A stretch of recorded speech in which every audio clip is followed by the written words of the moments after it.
somewhere beyond the highest mountains of the world, where the air grows thin and the sky seems to touch the snow, there exists a kingdom that no explorer has ever mapped. It is a place spoken of in whispers by monks in lamplit monasteries, dreamed of by pilgrims crossing frozen passes, and sought by seekers whose footsteps have traced the edges of the known world for thousands of years. This kingdom bears many names.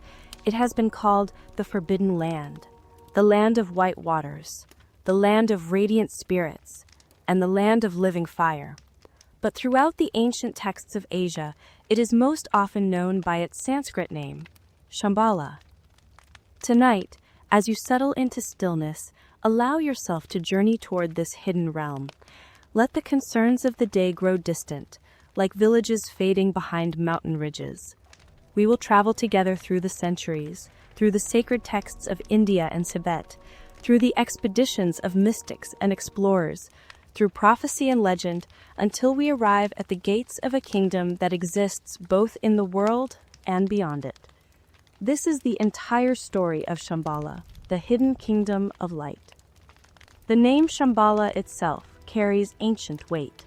In Sanskrit, the language of the sacred Hindu texts, the word derives from roots meaning a place of peace, a place of tranquility, or, according to some scholars, a source of happiness. The Tibetan rendering of this name, pronounced De Young, translates similarly as the source of happiness, or the place from which joy emerges.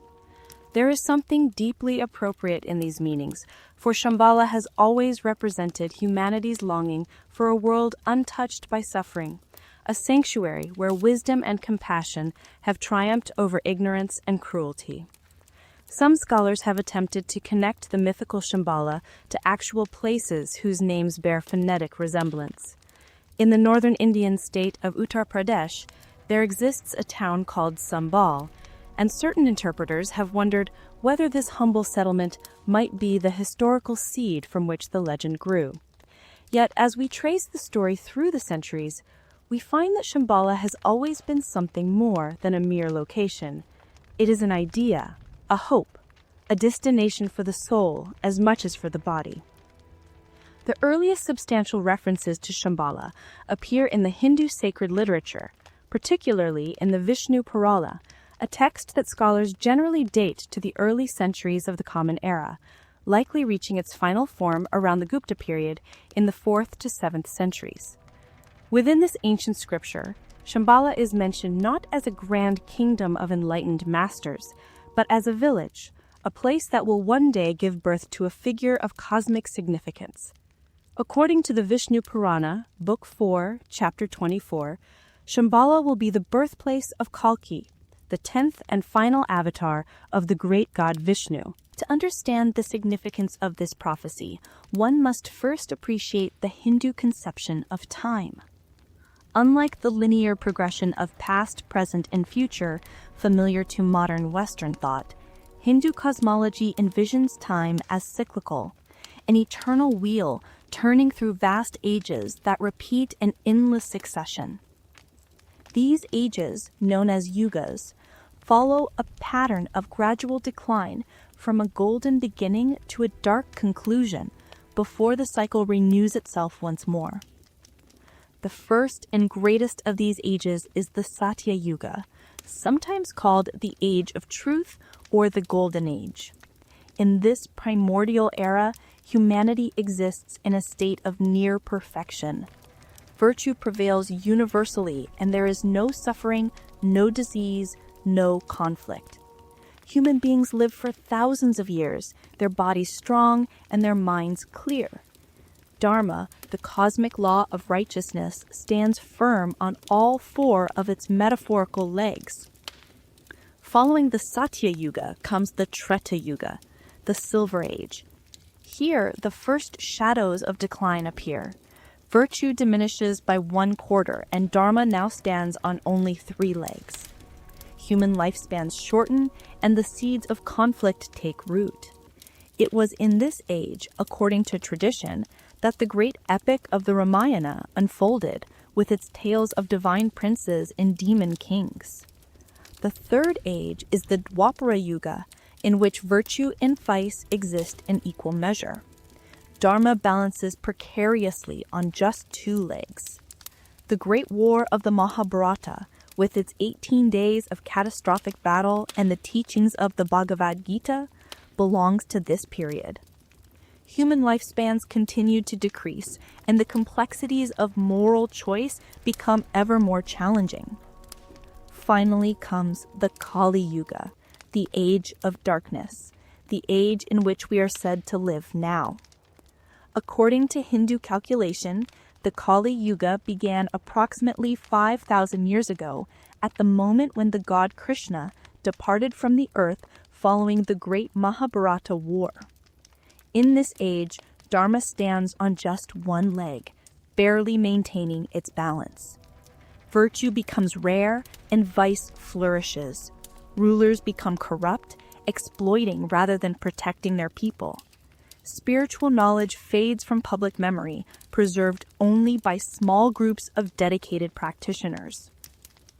Human beings live short lives filled with difficulty, their minds clouded by ignorance, their hearts hardened by greed and fear. The duration of the Kali Yuga, according to traditional calculations, is 432,000 years. Of this vast span, only about 5,000 years have passed, meaning that hundreds of thousands of years of darkness still lie ahead. Yet even in the depths of this dark age, the scriptures offer hope. For it is precisely when the Kali Yuga reaches its lowest point, when all seems lost and righteousness appears to have vanished entirely from the earth, that the 10th avatar of Vishnu will appear. This avatar is Kalki, whose name derives from various Sanskrit roots suggesting meanings such as the destroyer of filth, the annihilator of ignorance, or simply time itself in its aspect of cosmic renewal. The Vishnu Purana and other texts describe Kalki in vivid terms. He will be born in the village of Shambhala, in the house of a Brahmin named Vishnu Yasha, a name meaning the glory of Vishnu. From this humble beginning, Kalki will rise to become a warrior of cosmic proportions. The imagery surrounding Kalki is magnificent and awe-inspiring in equal measure. He is described as riding a white horse of divine origin, named Devadatta in some texts, a horse that can travel anywhere in the world with the speed of thought. In his hand, Kalki wields a blazing sword that represents divine knowledge and the power to cut through the illusions that bind humanity to suffering. His appearance is radiant, his armor gleaming, his purpose absolute. According to the prophecy, Kalki will travel across the earth, gathering an army of the righteous. He will engage in tremendous battles against the forces of corruption and wickedness that have come to dominate the world. The Bhagavata Purana, another major Hindu scripture, describes how Kalki will destroy the degraded rulers who have become thieves and oppressors. The Agni Purana adds that he will establish moral law in the form of the fourfold social order, restoring proper governance and spiritual practice to humanity. When Kalki's mission is complete, when the forces of adharma, unrighteousness, have been vanquished, a remarkable transformation will occur. The Kali Yuga will end and a new Satya Yuga will begin. The wheel of time will turn and humanity will once again enter a golden age of peace, virtue, and wisdom. Those who survive the transition will live for thousands of years in bodies free from disease. The earth itself will become abundant, producing food without toil. Hatred and jealousy will be replaced by love and understanding. In this cosmic drama, Shambhala plays a crucial role as the birthplace of the divine Redeemer. The village itself represents a sanctuary of righteousness persisting through the darkest of ages, a place where the spark of Dharma is preserved against all odds. The fact that Kalki will emerge from Shambhala suggests that even in the depths of the Kali Yuga, there exist hidden reservoirs of purity and wisdom from which renewal can spring. The Kalki Purana, a text devoted entirely to the prophecy of the 10th avatar, elaborates extensively on these themes. Though scholars date this particular text to a relatively late period, perhaps between the 15th and 18th centuries, it draws upon and systematizes beliefs that circulated for many centuries before its composition. In this text, we learn additional details about Kalki's life: his marriages to princesses named Padmavati and Rama, his battles against various demonic forces, and his eventual return to the celestial realms after his earthly mission is complete. What emerges from the Hindu sources is a vision of Shambhala as a place of origin and renewal, a point of light maintained through the darkness so that when the appointed hour arrives, salvation can emerge. The village may seem humble in its description, far from the grand palace complexes and enlightened populations that later Buddhist texts would describe. Yet there is profound theological significance in this humility. The greatest avatar, the one destined to transform the entire world, will come not from a place of obvious power and glory, but from a hidden sanctuary whose very existence depends on its concealment from the corrupted world. The Hindu conception of Shambhala would prove influential in ways its original authors could never have anticipated. As Buddhism emerged in India and began its long journey across the Asian continent, elements of Hindu mythology were transformed, reinterpreted, and woven into new frameworks of meaning. The Buddhist version of Shambhala would grow far more elaborate than its Hindu predecessor, developing into a complete cosmology with kings, prophecies, initiations, and spiritual technologies. Some scholars suggest that the Buddhist Shambhala borrowed the concept of Kalki and adapted it to Buddhist eschatology. Others argue that both traditions drew upon older Central Asian sources now lost to us. Whatever the precise historical relationship, the name Shambhala carried its sacred resonance from one tradition to another, accumulating layers of meaning like snow gathering on the highest peaks. Long before Buddhism arrived in Tibet, the high plateau and the rugged mountains of western Tibet were home to another spiritual tradition, one that would develop its own vision of a sacred hidden land remarkably similar to Shambhala. This tradition is known as Bon, and its adherents, the Bonpos, trace their lineage to sources far older than the historical Buddha himself. The Bon religion centers on the figure of Tonpa Shenrab, whose name translates roughly as the Supreme Holy Man or the Kichur Shenrab. According to Bon tradition, Tonpa Shenrab achieved enlightenment not in India, but in a land far to the west of Tibet, and he lived not merely a few centuries before the historical Buddha, but in the impossibly remote past. Some texts place his birth at 18,000 years ago. Others offer a date corresponding to approximately 1917 BCE. Whatever the precise chronology, the message is clear. Bon claims to be more ancient than Buddhism, its teachings transmitted from a primordial source of wisdom. This primordial source has a name, Olmo Lung Ring, also rendered as Olmo Lung Ring. In Bon cosmology, Olmo Lung Ring is a semi-mythical land located somewhere to the west of Tibet on the eastern edge of a region called Tazig, which some scholars have tentatively associated with ancient Persia or the regions of Central Asia near modern Tajikistan. Yet Olmo Lung Ring is not merely a geographic location, it is a sacred realm, a place where the teachings of enlightenment have been preserved since the beginning of time, waiting to be transmitted to humanity when the conditions are right. The descriptions of Olmo Lung Ring bear striking resemblance to later accounts of Shambhala. At the center of Olmo Lung Ring rises a great mountain known as Yungdrung Gutsek, the 9-story swastika mountain. This is not the swastika corrupted by 20th century European fascism, but the ancient Yungdrung, the eternal symbol that represents permanence, stability, and the unchanging nature of enlightened truth. The swastika, in its original meaning throughout Asia, signifies auspiciousness and the cyclical nature of cosmic order. From this sacred mountain at the heart of Olmo Lung Ring 4 great rivers flow outward toward the 4 cardinal directions, bringing life and fertility to the lands they traverse. The parallels to other sacred geographies are unmistakable. Mount Meru, the axis mundi of Hindu and Buddhist cosmology, similarly serves as a cosmic center from which rivers flow. Mount Kailash in western Tibet, sacred to Hindus, Buddhists, Jains, and Bonpos alike, has been identified by various traditions as either the earthly manifestation of Mount Meru or a gateway to transcendent realms.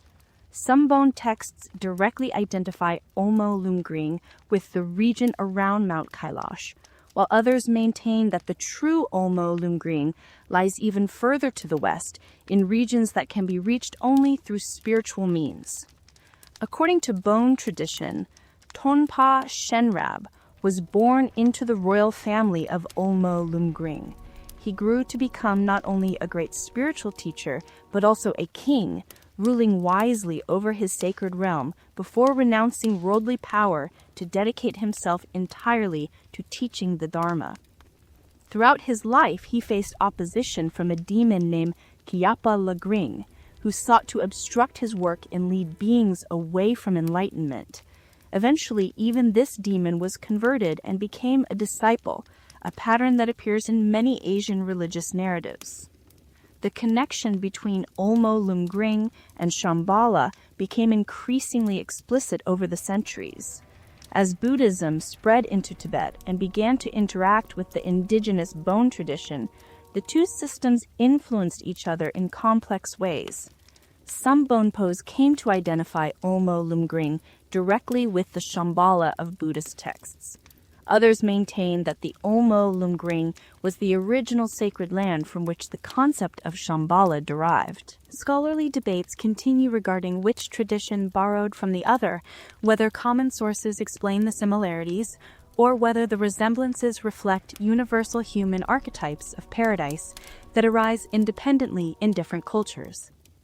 The ancient kingdom of Zhangjiang provides an important historical context for understanding the Bon tradition and its connections to the Shambhala myth.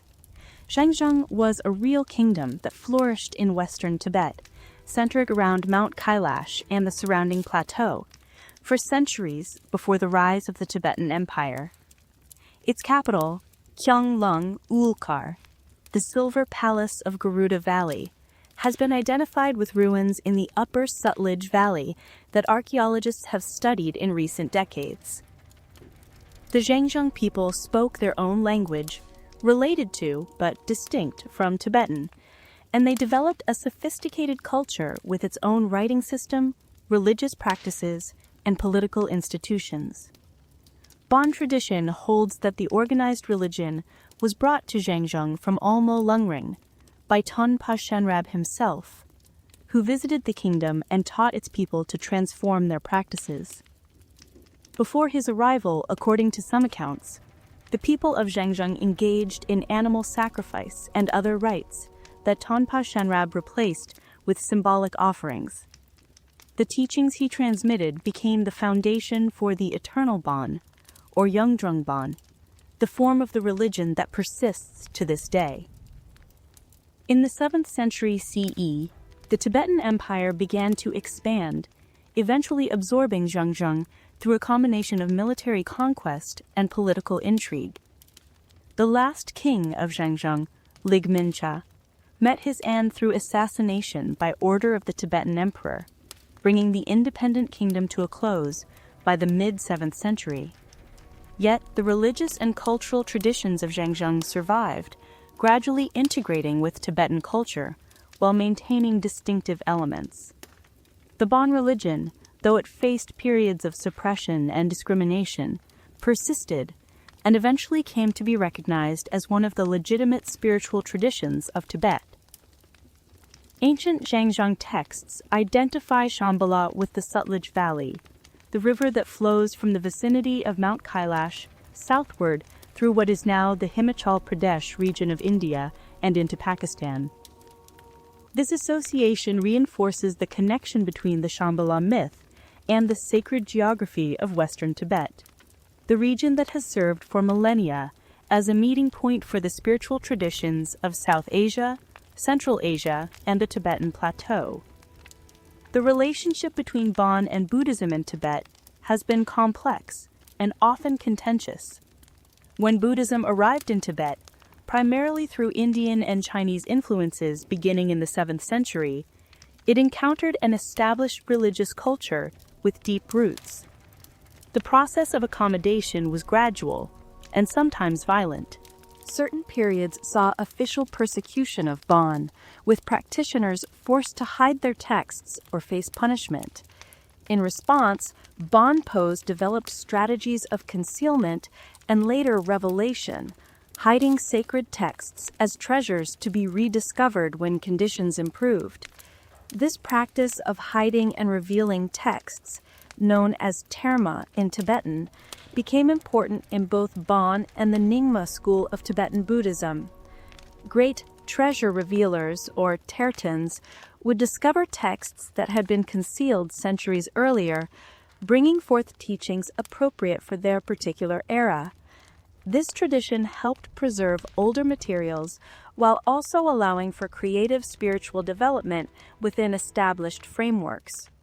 The modern Dalai Lama has taken a notably inclusive approach to Bon, recognizing it as one of the 5 major spiritual traditions of Tibet alongside the 4 schools of Tibetan Buddhism.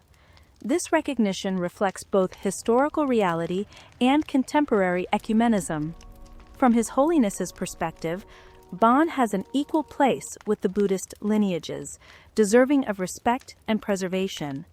Not all Tibetan Buddhists have agreed with this stance. Old prejudices persist in some quarters, yet the general trend has been toward greater acceptance and scholarly appreciation of Bon's unique contributions to Tibetan civilization. For our journey toward understanding Shambhala, the Bon tradition offers an invaluable perspective.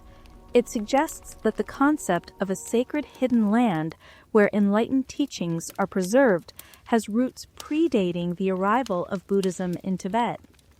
Whether we call this land Olmo Lung Ring or Shambhala, whether we trace its origins to ancient Zhangzhang or to regions further west, the essential vision remains consistent. Somewhere beyond the visible world, there exists a realm of peace and wisdom, a source from which spiritual truth flows into the lands of ordinary experience. This vision would reach its fullest elaboration in the Buddhist tradition of the Kalachakra Tantra, to which we now turn our attention. The Kalachakra Tantra represents one of the most complex and comprehensive systems of Buddhist thought and practice.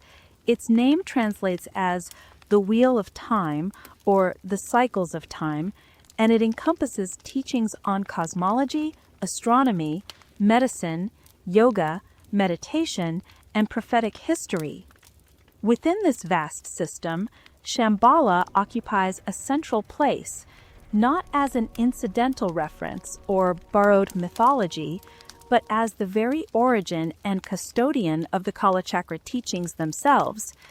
According to the traditional account preserved in Tibetan sources, the historical Buddha, Shakyamuni, taught the Kalachakra Tantra approximately 1 year after his enlightenment.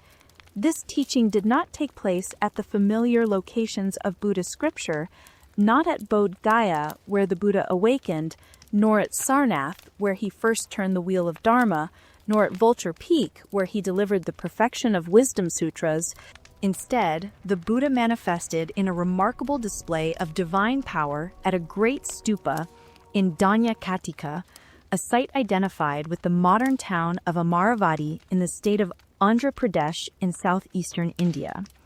What makes this teaching extraordinary is the Buddhist concept of bilocation, the ability of an enlightened being to appear in multiple places simultaneously.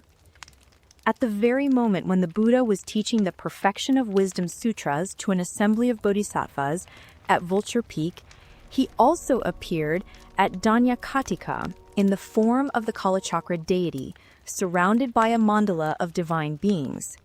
This simultaneous teaching demonstrates the transcendence of ordinary limitations of space and time that characterizes fully enlightened awareness.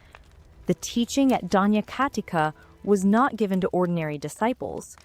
Among those who gathered to receive it was King Suchandra of Shambhala, also known by his Tibetan name, Dawa Sangpo. Suchandra had traveled from his distant kingdom specifically to request teachings from the Buddha. His request was distinctive. He wanted teachings that would allow him to practice the path to enlightenment without renouncing his worldly responsibilities as a king, without leaving his palace and his people to become a wandering monk. The Buddha's response to this request was the Kala Chakra Tantra, a complete system of practice designed for householders and rulers, a path that could be followed while maintaining engagement with the world.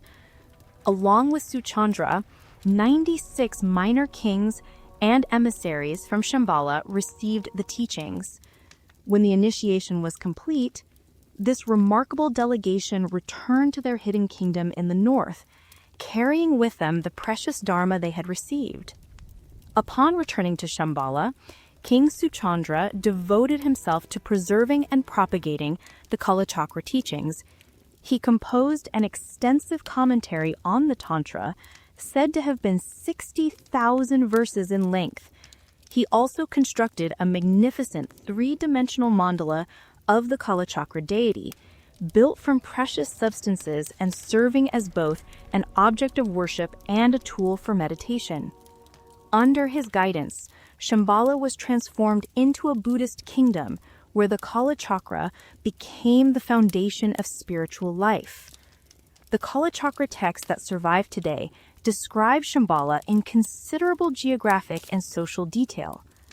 The kingdom is said to be located north of the river Sita, a name that scholars have tentatively associated with the Tarim River in what is now the Xinjiang region of northwestern China. The kingdom is surrounded by 8 mountain ranges arranged like the petals of a lotus flower, creating a natural barrier that separates it from the outer world.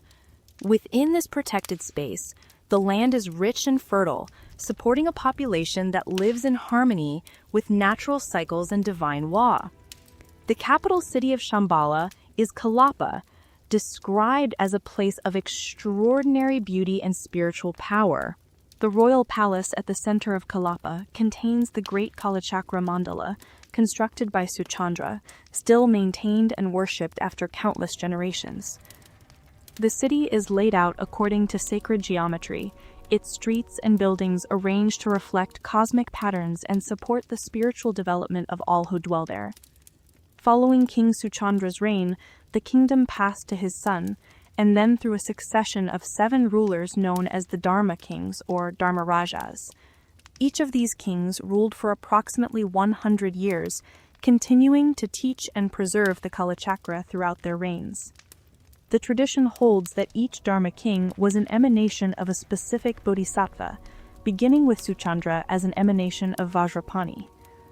This lineage of enlightened rulers ensured that Shambhala remained a pure Buddhist kingdom, its inhabitants advancing steadily along the path to awakening.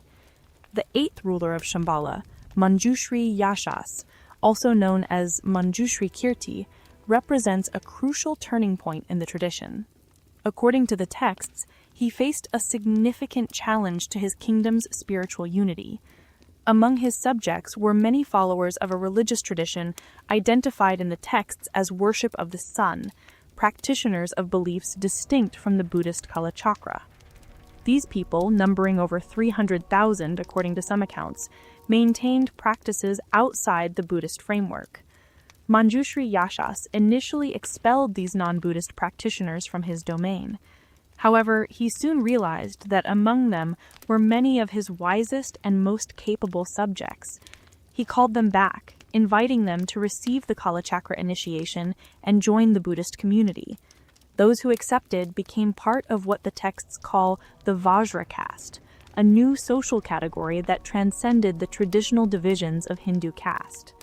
By creating this unified spiritual community, Manjushri Yashas strengthened Shambhala against future threats that he foresaw through prophetic vision. It was Manjushri Yashas who condensed the original Kalachakra Tantra into a more accessible form known as the Sri Kalachakra or Laghu Tantra, the abridged Tantra. The original root Tantra was said to be 12,000 verses long, a text of such length and complexity that it eventually became lost to the outside world. The abridged version, while still extensive, could be more readily transmitted and practiced. This condensed Tantra, along with the Vimalaprabha commentary attributed to Manjushri Yashas's son and successor Pundarika, forms the foundation of the Kalachakra tradition as it has been preserved and practiced in Tibet and throughout the Buddhist world. Following Manjushri Yashas, the rulers of Shambhala took the title Kulika, sometimes rendered as Kalki, a term that echoes the Hindu prophecy of the avatar who will end the Kali Yuga. The Kalika kings are spiritual warriors as well as teachers, rulers destined to play a crucial role in the cosmic drama that the Kalachakra tradition prophesizes. There will be 25 Kalika kings in total, each reigning for 100 years, continuing the lineage until the final confrontation between the forces of Dharma and the forces of destruction. According to traditional calculations preserved by scholars such as Alexander Berzin, the current Kulika is the 21st in the line, said to have ascended to the throne in 1972. The 25th and final Kulika, named Rudra Chakrin, or the Wrathful One with the Wheel, will begin his reign in 2327 by these calculations. In the 98th year of his rule, approximately 2424 or 2425, the great prophesied events will unfold. The Kalachakra prophecy describes a future in which the ideology of materialism has spread across the world, eroding spiritual values and plunging humanity into conflict and suffering. The texts use the term barbarian to describe the followers of this materialistic worldview, those who have abandoned Dharma in pursuit of power and worldly gain. These forces will eventually unite under a single ruler who, believing there is nothing left to conquer, will turn his attention to the hidden kingdom of Shambhala. According to the prophecy, the mists that have concealed Shambhala throughout the ages will lift, revealing the snow-capped mountains that surround the sacred kingdom.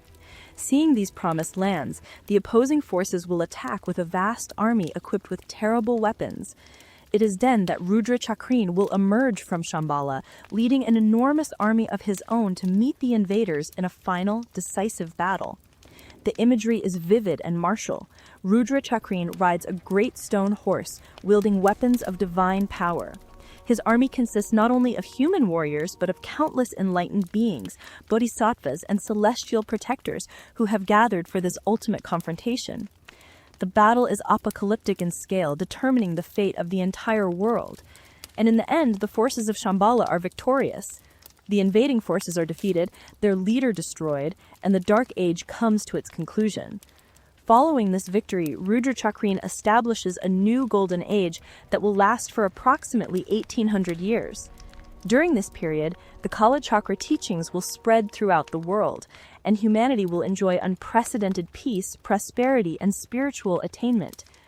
The great sages and teachers of the past will return to guide humanity, and the suffering that has characterized the Dark Age will be replaced by universal happiness and wisdom. This prophecy presents a challenge for Buddhist interpretation, since it appears to contradict the fundamental Buddhist principles of nonviolence and compassion. How can a religion that prohibits killing prophesy a great war as the culmination of spiritual history? Various explanations have been offered by teachers throughout the centuries. Some emphasize that the prophecy operates on multiple levels simultaneously.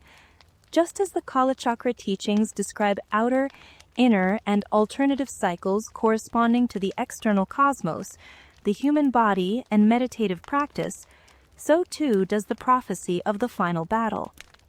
On the outer level, the prophecy may be understood as describing actual future events, a literal conflict between the forces of enlightenment and the forces of destruction.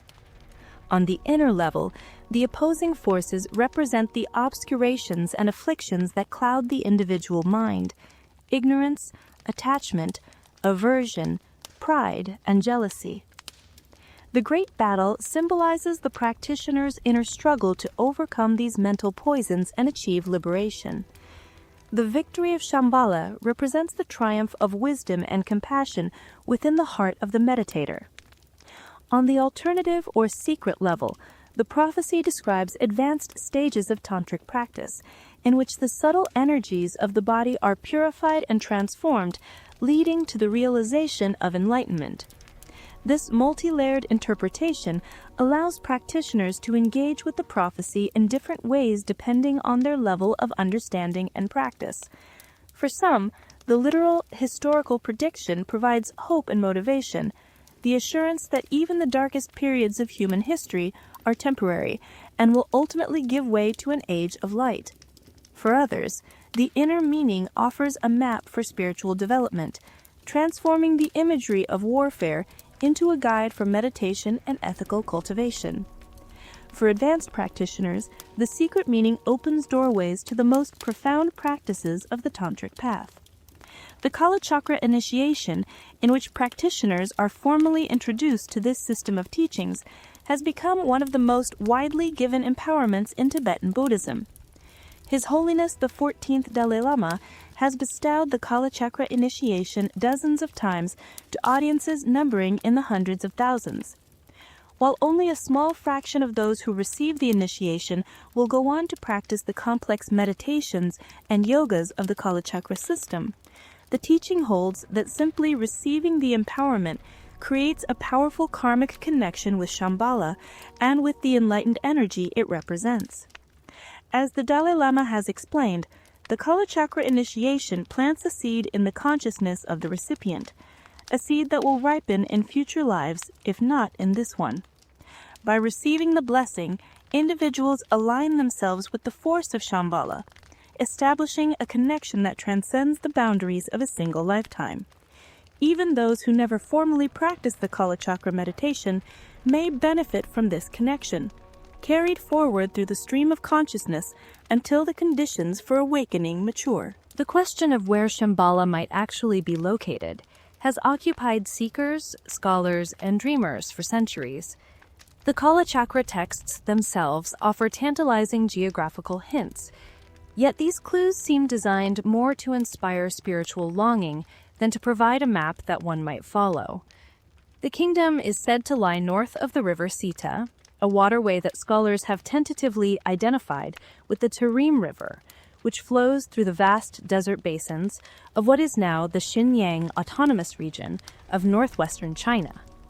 If this identification is correct, then Shambhala would be located somewhere in the heart of Central Asia, perhaps in the remote mountain ranges that rise from the Tarim Basin, or in the high valleys of eastern Kyrgyzstan. Other texts describe Shambhala as lying behind or beyond Mount Kailash, the sacred peak in western Tibet that 4 major religions venerate as the center of the spiritual world. For Hindus, Kailash is the abode of Lord Shiva and his consort Parvati. For Jains, it is the site where their first prophet achieved liberation.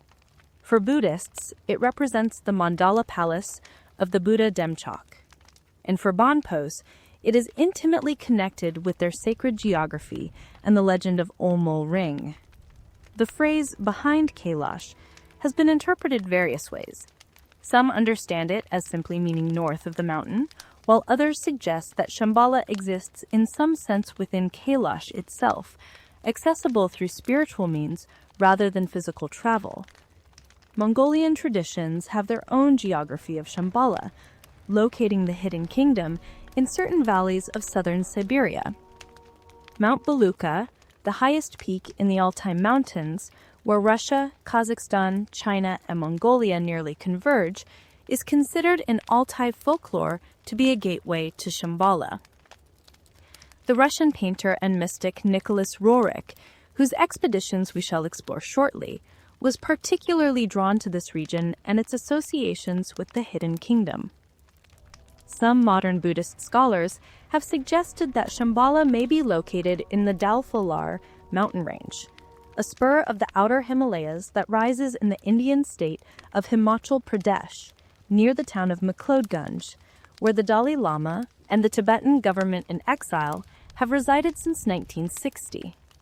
This identification, while creative, seems more poetic than literal, connecting the contemporary center of Tibetan Buddhism with the mythical kingdom that preserves its most esoteric teachings.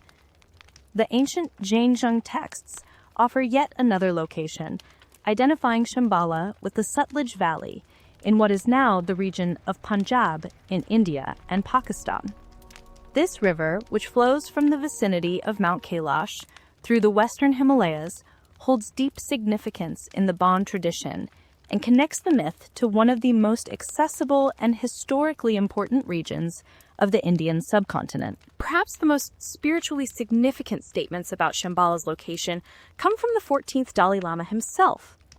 During the 1985 Kalachakra initiation in Bodh Gaya, the holiest site of Buddhism, where the historical Buddha attained enlightenment, His Holiness addressed the question directly. He explained that while those with special karmic affiliation may actually be able to reach Shambhala through their spiritual connection, it is not a physical place that ordinary travelers could find on a map or reach through conventional means of transportation. It is, he said, a pure land existing within the human realm, accessible only to those who possess the merit and karmic association necessary to perceive it.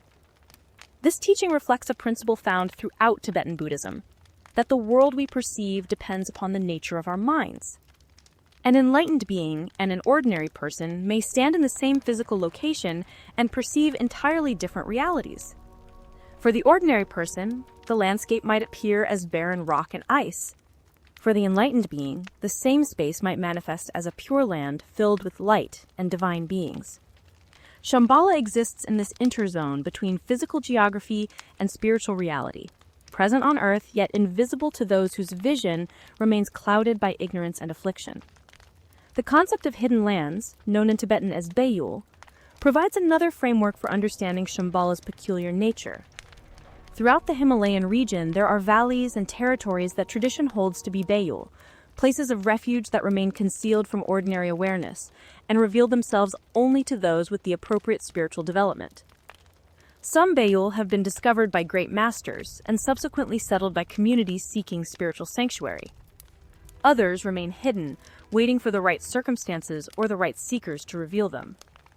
Shambhala might be understood as the ultimate Bayul, the most perfectly hidden land, preserved through the ages for its culminating role in spiritual history. The descriptions of Shambhala's physical characteristics reinforce this sense of otherworldly perfection. The kingdom is said to be surrounded by 8 mountain ranges, arranged in a pattern resembling the petals of a lotus flower. These mountains serve as both physical barriers and symbolic representations of spiritual qualities. Within this protected space, the climate is paradisiacal, neither too hot nor too cold, with landscapes of remarkable beauty, forests, meadows, lakes, and rivers that sustain a population living in harmony with the natural world. The inhabitants of Shambhala are described as extraordinarily advanced, not only spiritually, but also technologically. Some texts speak of remarkable innovations that might seem more at home in modern science fiction than in ancient religious literature. The palace of the king is said to contain special skylights fitted with lenses that function as high-powered telescopes, allowing the observation of distant celestial bodies. Underground tunnels connect different parts of the kingdom, through which vehicles travel at great speed. Some accounts describe aircraft that can traverse vast distances, technologies that in more recent times have led certain enthusiasts to associate Shambhala with extraterrestrial visitors or lost advanced civilizations. Whether one interprets these descriptions literally, symbolically, or as prophetic visions of future technological development, they contribute to the image of Shambhala as a place that has transcended the limitations of ordinary human civilization. The inhabitants have solved the problems that plague the rest of the world: poverty, disease, conflict, and ignorance. They live lives of purpose and meaning, devoted to spiritual practice and the welfare of all beings, waiting for the appointed time when they will emerge to share their achievements with a world finally ready to receive them. The various locations proposed for Shambhala share certain characteristics. They tend to be remote and difficult of access, separated from ordinary civilization by forbidding terrain, high mountain passes, vast deserts, endless steppes. This inaccessibility is essential to the myth, for Shambhala must remain hidden until the appointed time. If it were easily found, it would be vulnerable to corruption by the very forces from which it has been preserved. The inhospitable approaches to the hidden kingdom serve as both physical barriers and spiritual tests, ensuring that only those with the determination and merit necessary for spiritual advancement can ever hope to draw near. The question that inevitably arises is whether anyone has actually found Shambhala. Throughout history, numerous individuals have claimed to have visited the hidden kingdom or to have received teachings from its enlightened inhabitants.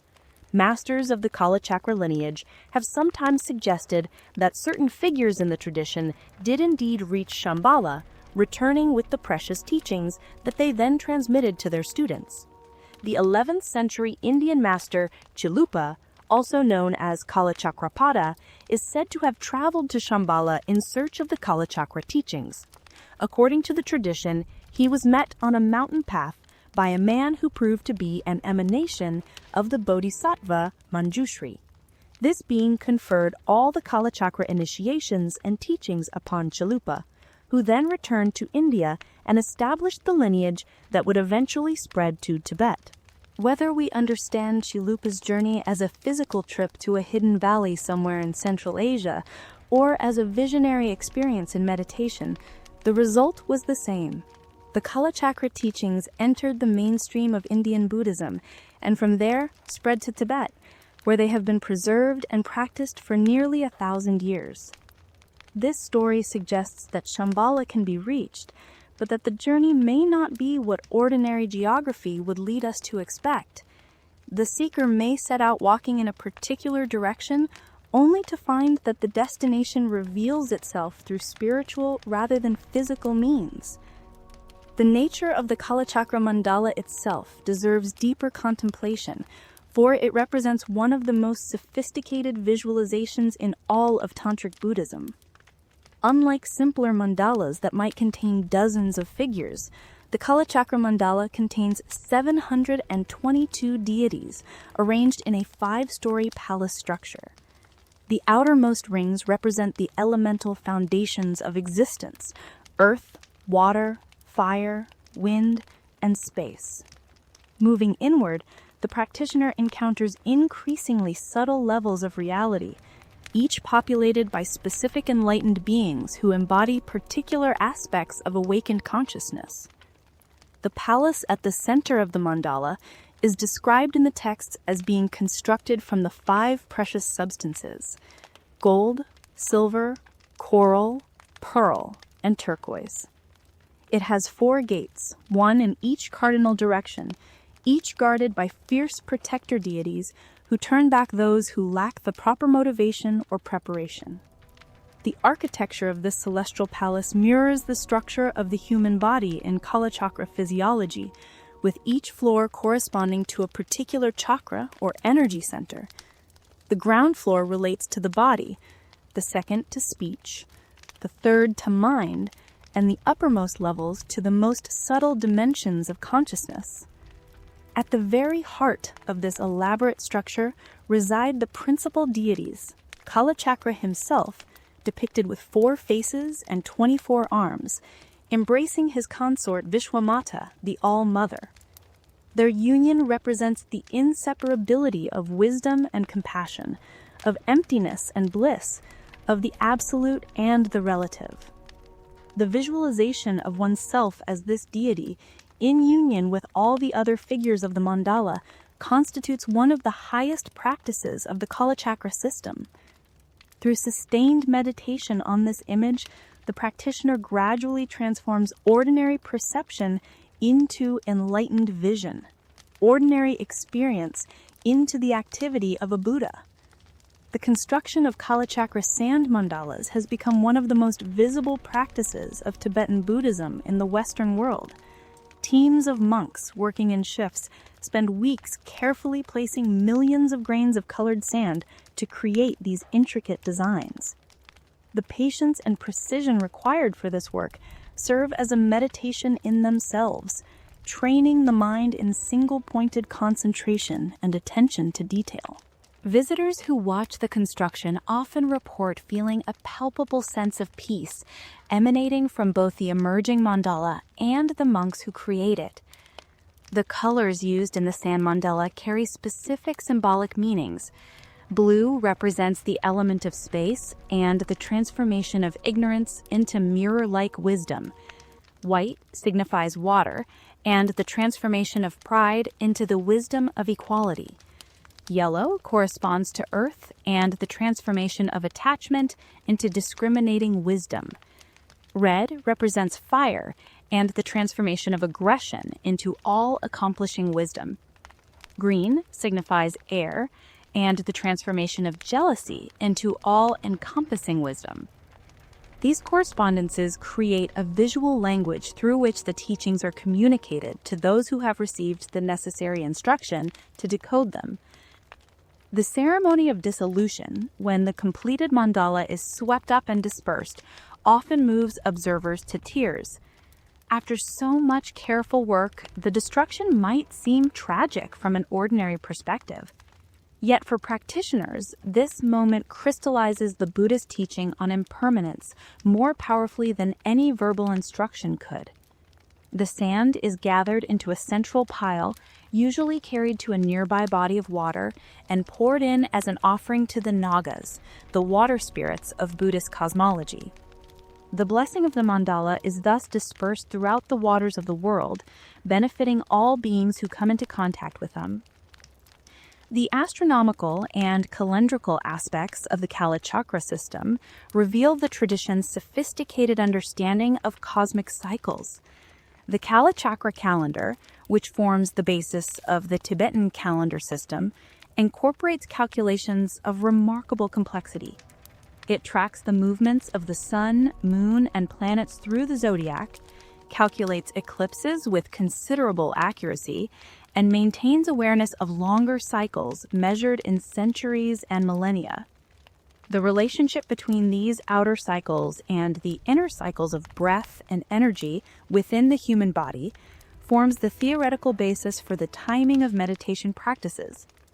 According to the Kala Chakra system, a healthy human being takes 21,600 breaths in a day. This number corresponds to the movement of the sun through 1 degree of the zodiac, which takes 60 breaths. The practice of breath retention and controlled breathing that forms part of the completion stage practices manipulates these rhythms, gradually extending the pause between breaths and using that pause to access subtler states of consciousness. Advanced practitioners are said to be able to reduce their breathing rate dramatically, entering states of suspended animation that resemble death from an external perspective, but that involve heightened inner awareness. The 6 yogas of the Kala Chakra completion stage represent the pinnacle of the system's practical application. These practices work with the subtle body, guiding the practitioner through progressive stages of realization. The first yoga involves the withdrawal of the senses, creating an inner stillness that allows subtler perceptions to emerge. The second yoga works with mental concentration, developing the ability to hold the mind steadily on a chosen object. The third yoga involves breath control and the manipulation of the vital energies. The fourth yoga brings these energies to the central channel of the subtle body. The fifth yoga leads to the experience of clear light, the fundamental luminosity of consciousness itself. The sixth yoga involves the achievement of the illusory body, a subtle form that can separate from the physical body and eventually become the basis for the enlightened body of a Buddha. These practices are traditionally transmitted only after extensive preparation, including years of study, preliminary practices, and the development of genuine renunciation and compassion. The dangers of practicing them without proper guidance are emphasized repeatedly in the texts. The energies involved are powerful, and their mishandling can lead to physical illness, psychological disturbance, or spiritual deviation. For this reason, the specifics of the practices are not described openly, but are passed from master to student in the context of a committed relationship. The relationship between the Kalachakra teachings and the Shambhala prophecy creates a unique framework for understanding the purpose of these practices. When a practitioner engages in the 6 yogas, they are not only working for their own liberation, but aligning themselves with the cosmic forces that will culminate in the emergence of Shambhala. The inner transformation achieved through practice contributes to the broader transformation predicted by the prophecy. Individual enlightenment and collective salvation are understood to be aspects of a single process. The concept of Pure Lands in Buddhist thought provides another context for understanding Shambhala. Pure Lands are Buddha fields, realms created by the merit and aspiration of enlightened beings, where conditions are ideal for spiritual practice. The most famous Pure Land in Buddhist tradition is Sukhavati, the Western paradise of Amitabha Buddha, which countless practitioners aspire to be reborn in. Shambhala can be understood as a Pure Land of a particular type, one that exists within the human realm rather than in a separate dimension entirely, accessible in principle through physical travel, but in practice only to those whose karma has prepared them. The idea that Shambhala might open its gates to the wider world at a particular historical moment gives the legend an apocalyptic dimension that distinguishes it from other Pure Land traditions.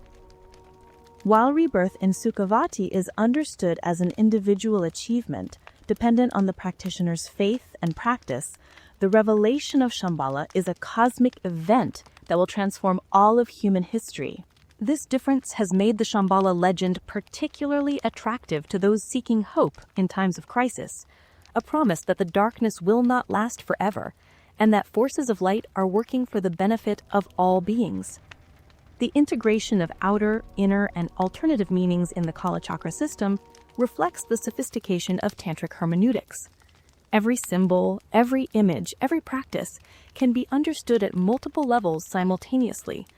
The outer meaning relates to events in the physical world and the universe of stars and planets. The inner meaning relates to processes within the individual human body and mind. The alternative or secret meaning relates to the most subtle practices of meditation and the stages of realization. A skilled teacher can draw out all 3 levels of meaning from a single image, showing how they illuminate and support each other. This hermeneutical method has allowed the Kalachakra tradition to address very different audiences with the same teachings. For those with a more literal orientation, the outer meaning provides a framework for understanding cosmic history and anticipating future events.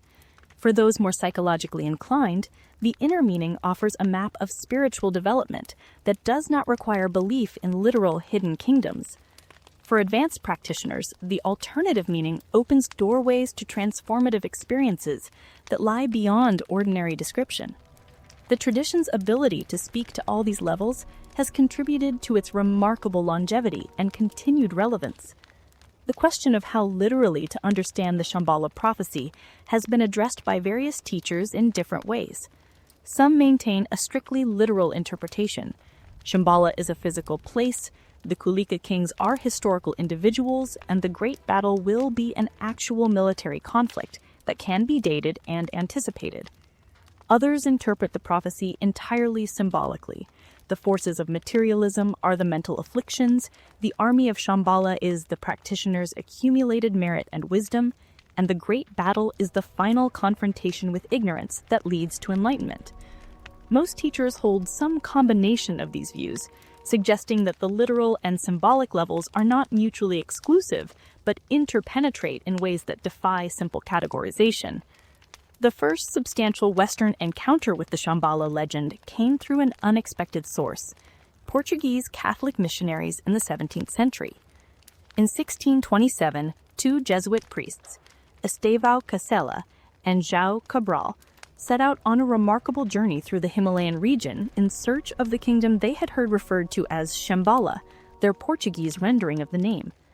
These missionaries had heard rumors of a great kingdom in the north, rich in resources and potentially receptive to Christian teaching. They believed that Shambhala might be another name for Cathay, the medieval European term for China, and they hoped to establish a new route for missionary work by traveling through this mysterious land.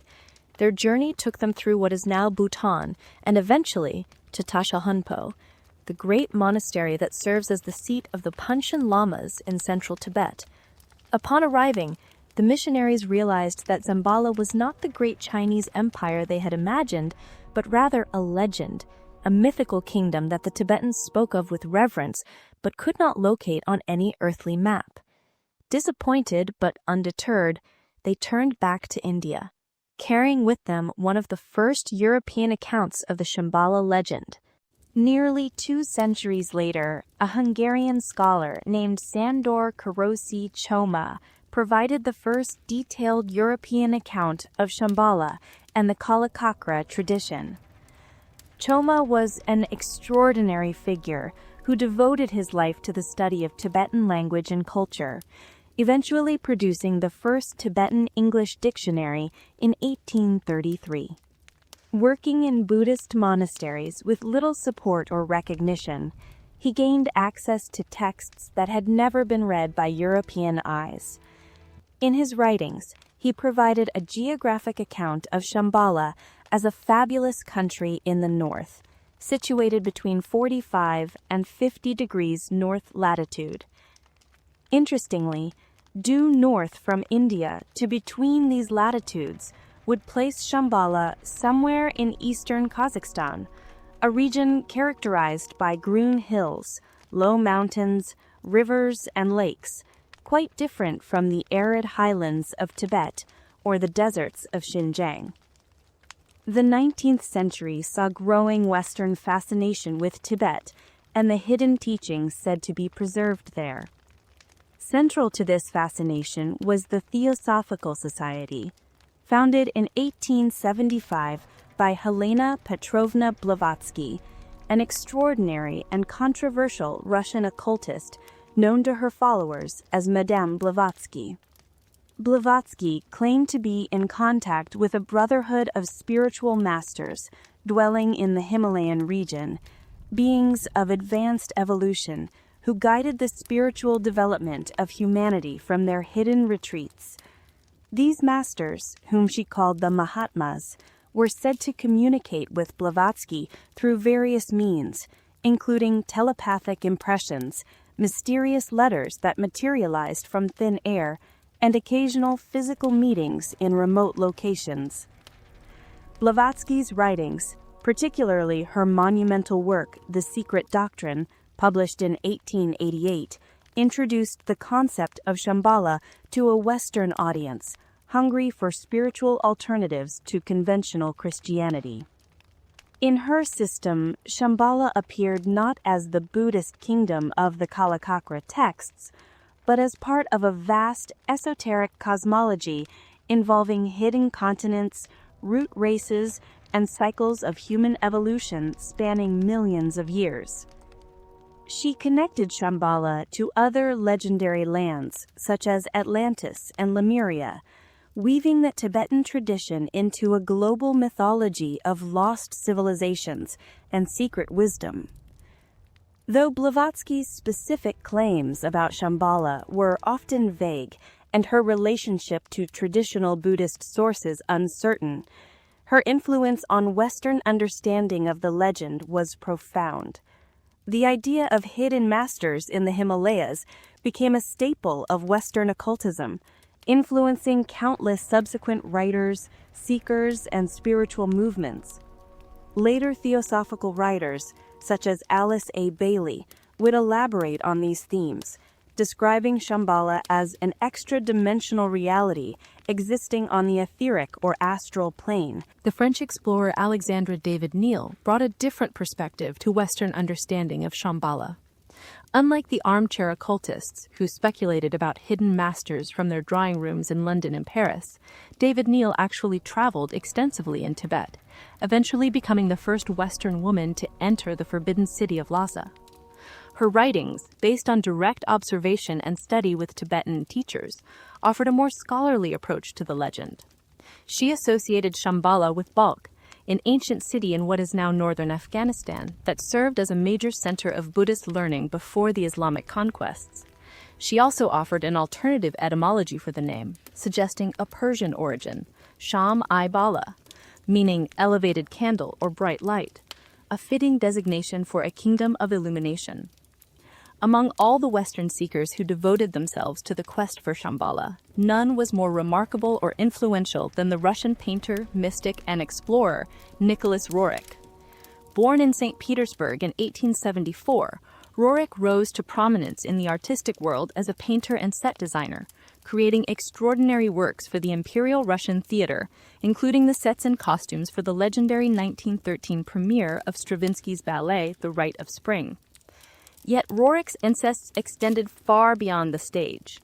He was deeply involved in the occult movements flourishing in pre-revolutionary Russia, studying the teachings of Madame Blavatsky and developing his own mystical philosophy centered on the coming transformation of human consciousness.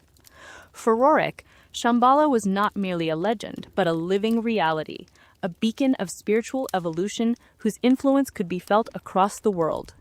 He believed that hidden masters in the Himalayan region were guiding humanity toward a new era, communicating their instructions to those prepared to receive them. Roerich's wife, Helena, served as the primary channel for these communications, receiving messages from beings they called the Mahatmas through what she described as clairvoyant vision. Together, Nicholas and Helena Roerich developed a complex spiritual system known as Agni Yoga, which integrated elements of theosophy, Buddhism, and their own mystical revelations. In December 1923, the Roerichs arrived in Darjeeling, in the foothills of the Indian Himalayas, to begin preparations for the most ambitious undertaking of their lives, a multi-year expedition across Central Asia in search of Shambhala. The expedition, which would eventually traverse some of the most difficult terrain on Earth, had multiple purposes. On the surface, it was presented as an artistic and scientific endeavor. Roerich would paint the landscapes of Central Asia, study ancient monuments, and document the religious traditions of the people they encountered. Beneath this official facade lay a far more extraordinary agenda. Roerich had developed what he called the Great Plan, a vision of spiritual and political transformation that would unite the Buddhist peoples of Central Asia under a new spiritual banner. Drawing on the Kala Chakra prophecies, he believed that the time was approaching for the king of Shambhala to make his appearance, initiating the great battle against the forces of darkness and ushering in a new golden age. Roerich saw himself as a key figure in this cosmic drama, chosen by the Mahatmas to prepare the way for the coming transformation.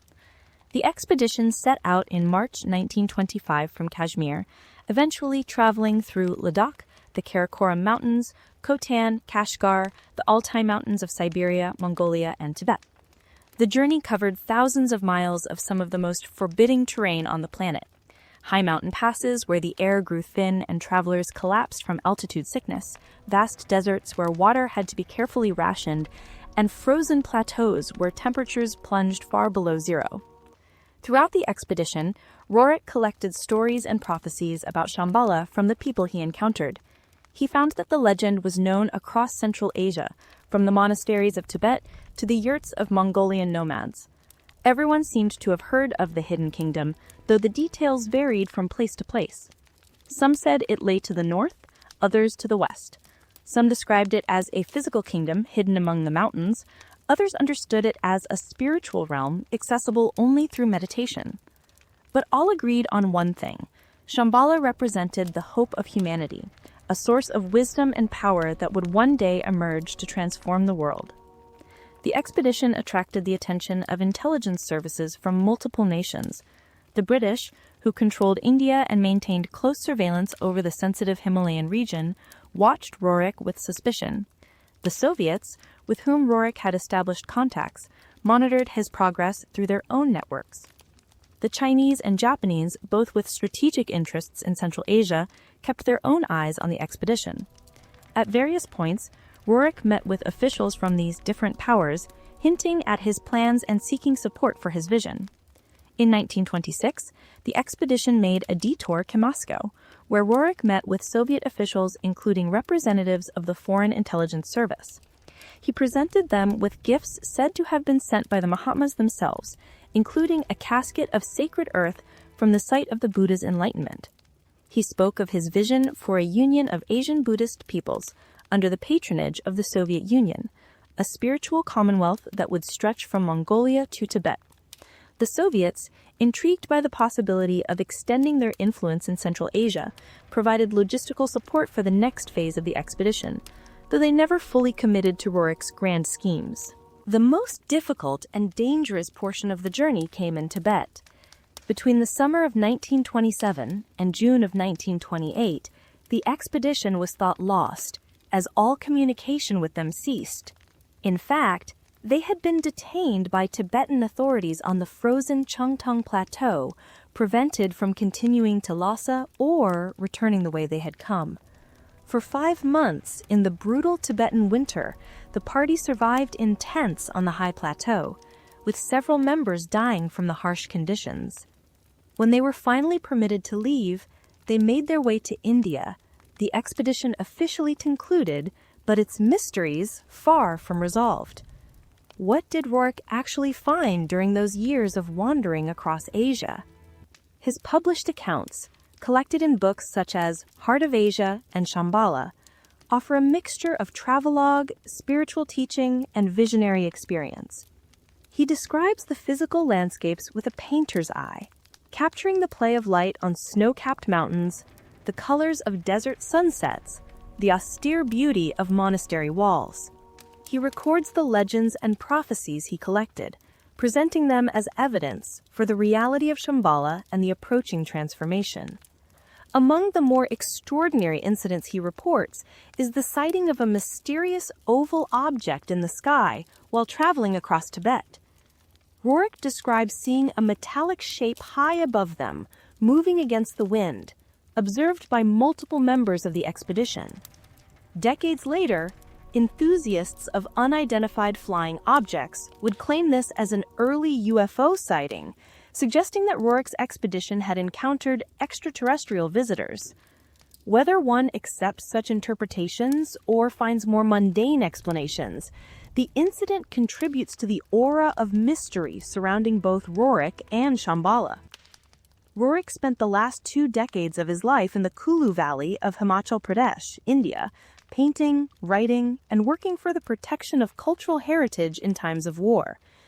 His efforts resulted in the Roerich Pact, an international agreement signed by 21 nations in 1935, which recognized the importance of preserving artistic and cultural institutions during armed conflicts.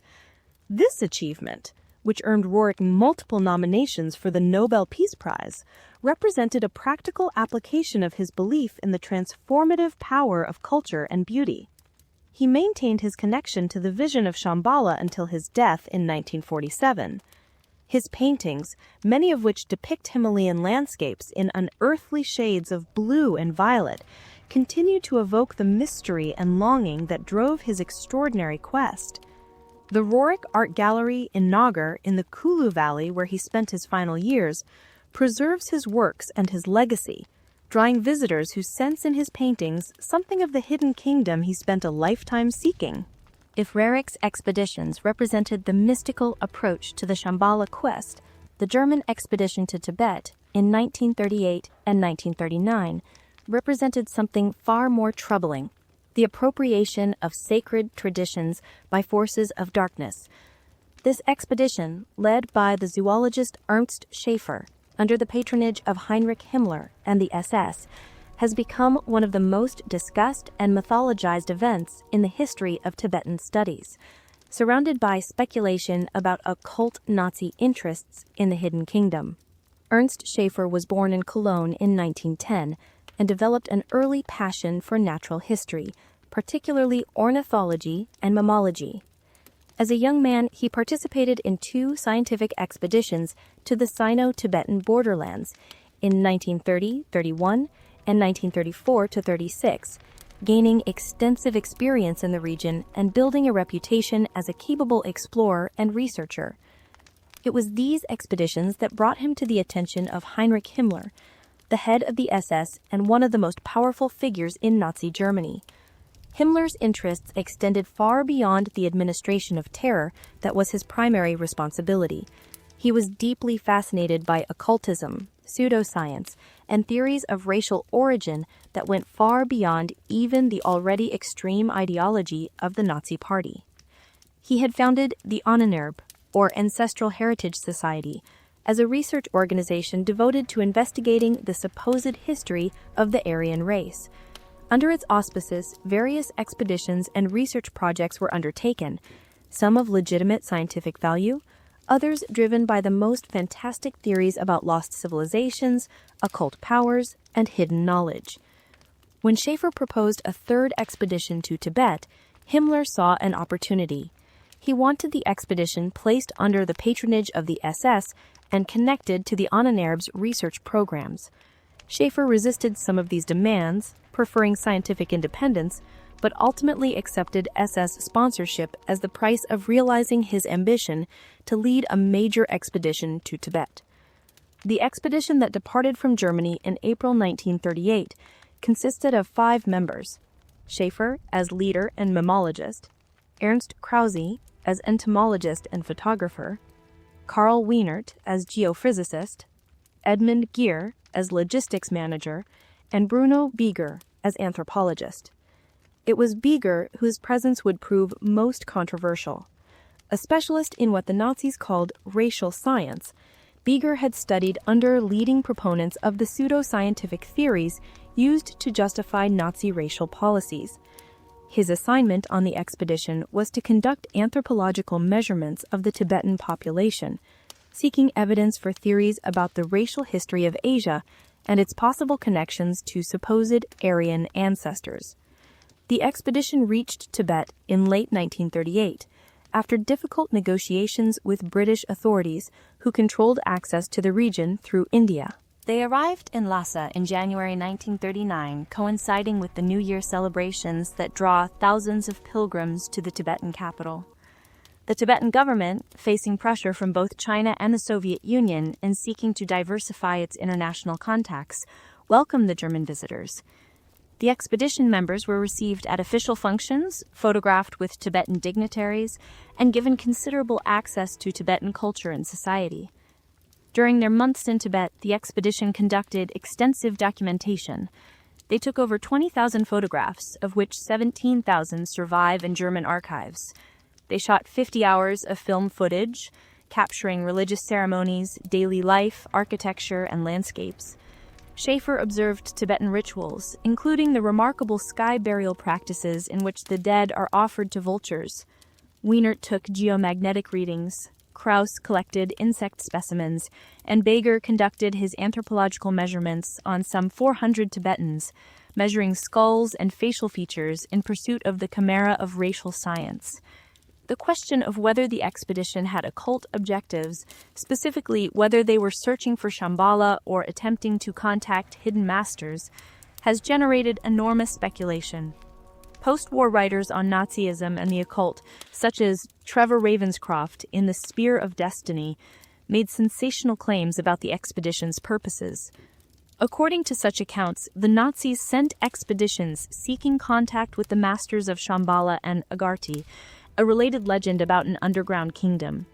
These hidden adepts supposedly possessed supernatural powers, including the mysterious force called Vril, which the Nazis hoped to harness for their program of world domination.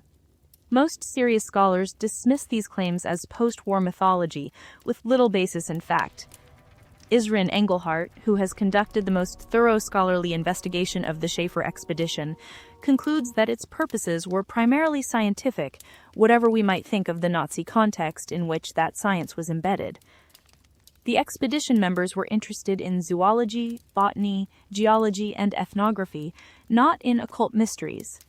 While Himmler personally harbored bizarre beliefs about Aryan origins and hidden powers, there is little evidence that Schaefer shared these interests or that the expedition was designed to pursue them. What is undeniable is the dark context in which the expedition took place and the dark purposes to which some of its members would later contribute. Bruno Beger, the anthropologist who measured Tibetan skulls in pursuit of racial theories, would later be assigned to a far more horrific task. In 1943, he was involved in selecting Jewish prisoners from Auschwitz to be killed so that their skeletons could form part of an anatomical collection demonstrating supposed racial characteristics. 86 victims were murdered at the Natzweiler Strudhaus concentration camp for this purpose. The bodies were found by Allied forces at the Strasbourg Anatomical Institute, some not yet defleshed. Beger was eventually tried for his role in these crimes, convicted in 1971 as an accessory to 86 murders, though he was released immediately due to time served during the investigation. The Schaffer expedition thus stands as a cautionary tale about the misuse of ancient symbols in sacred traditions. The Nazis appropriated numerous elements from Asian religions, most notoriously the swastika, an ancient symbol of auspiciousness that they transformed into an emblem of hatred and genocide. Their interest in Tibet, whatever its actual extent and nature, was similarly tainted by the ideology that drove them. The legend of Shambhala, a story of hidden wisdom waiting to illuminate a darkened world, became in their hands a fantasy of racial supremacy and occult power. The Tibetan government that welcomed the German expedition was unaware of the full nature of the Nazi regime and its intentions. Tibet in 1939 was diplomatically isolated, squeezed between British India to the south and an increasingly aggressive China to the east, with the Soviet Union persecuting Buddhists in Mongolia and Central Asia. The Tibetans were exploring any possible international connections that might provide some protection or support. When the German visitors arrived with gifts and expressions of friendship, they were received as representatives of a distant European power, not as harbingers of the greatest catastrophe of modern history. Within months of the expedition's return to Germany, the world would descend into the Second World War, and any further Nazi contacts with Tibet would become impossible. The expedition's photographs and films, remarkable documents of Tibetan life on the eve of even greater changes to come, were stored away and largely forgotten until scholars began examining them decades later.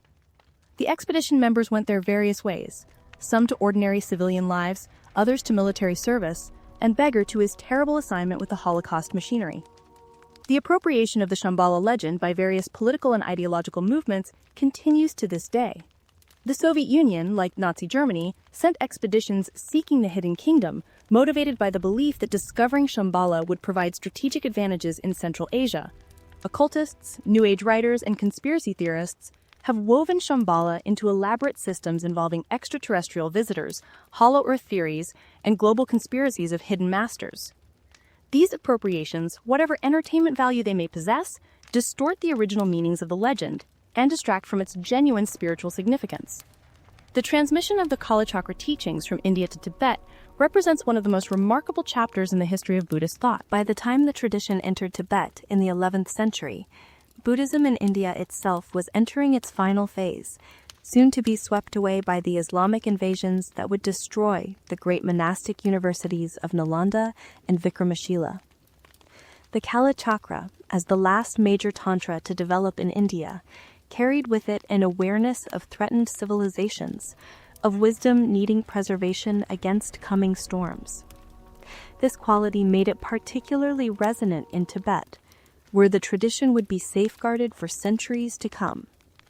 Two main lineages of Kala Chakra transmission to Tibet are recorded in the tradition, known as the Ra lineage and the Dro lineage, named after the Tibetan translators who received them. According to the Ra tradition, the Indian master Chiyalupa, also known as Kalachakrapada the Lesser, journeyed toward Shambhala in search of the complete teachings. The details of his journey are remarkable. Setting out with a group of merchants traveling north, Chiyalupa eventually found himself alone in desolate mountain territory. After climbing a peak, he encountered a man who asked his destination. When Chiyalupa explained that he sought Shambhala to receive the Kalachakra teachings, the stranger revealed himself as an emanation of the Bodhisattva Manjushri. The celestial being conferred upon Chiyalupa the complete initiations, tantras, and oral instructions of the Kalachakra system. The transmission was described as being like water poured from one vessel into another, complete and undiminished. Chilupa returned to India carrying these precious teachings, which he then transmitted to his disciples, establishing the lineage that would eventually reach Tibet.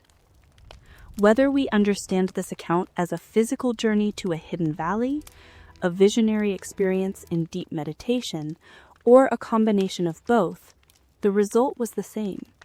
The Kalachakra entered the mainstream of Buddhist practice, eventually spreading throughout the Tibetan cultural world.